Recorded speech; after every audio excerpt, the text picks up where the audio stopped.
Salut Tonalchiui, bonjour à tous et à toutes.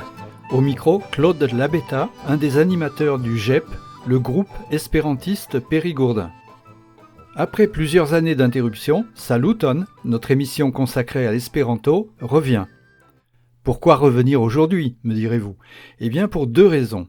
Tout d'abord parce que le 15 décembre est la date anniversaire de la naissance, en 1859, du créateur de l'espéranto, Louis Lazar Zamenhof. Les espérantistes appellent ce jour Zamenhof Tago, le jour de Zamenhof, et le célèbrent en se rassemblant ou en communiquant avec les moyens actuels, comme les visioconférences. La deuxième raison est que cette date symbolique du 15 décembre a été choisie par le groupe espérantiste périgourdin pour annoncer la tenue du prochain congrès interassociatif de l'espéranto. Ce congrès, organisé conjointement par notre association et Espéranto France, aura lieu à Trédissac du 26 au 29 mai 2022 lors du prochain pont de l'Ascension. Il rassemblera près de 200 espérantistes venus de toute la France. Nous croisons bien sûr les doigts pour que la situation sanitaire du printemps prochain permette enfin ce rassemblement, qui a déjà subi un report d'1 an. Sed, kio estas Esperanto ? Mais qu'est-ce que l'espéranto ?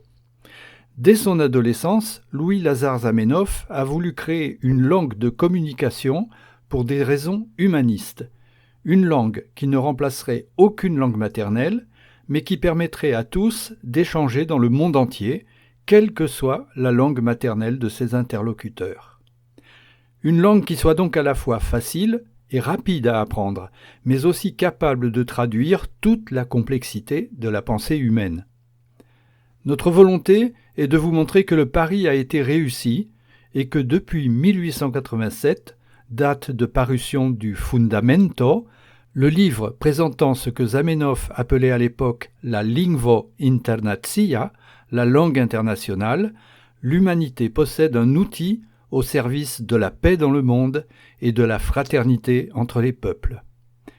Je vous propose de terminer cette émission de reprise avec un Toulousain, mais un Toulousain parlant et chantant l'espéranto, comme de nombreuses autres langues, de l'occitan au polonais, la langue de son épouse.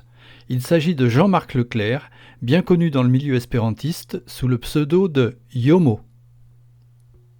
Gis baldau, à bientôt donc, pour ce Saluton nouvelle formule.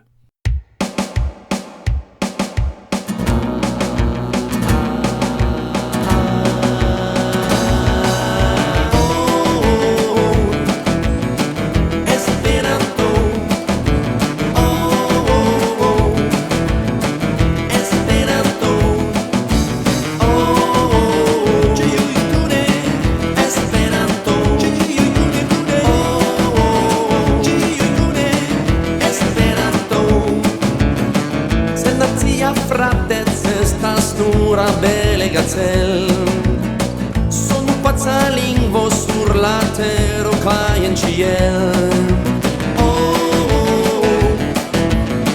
Esperanto.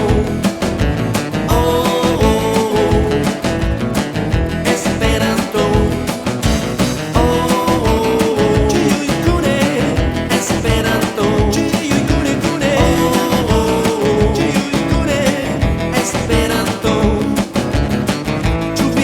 Revis pri la mondo sen la malam. Ĉu ne taŭgus vivi kun la paco por la ĉiam? Por teni militojn jen interkompreni.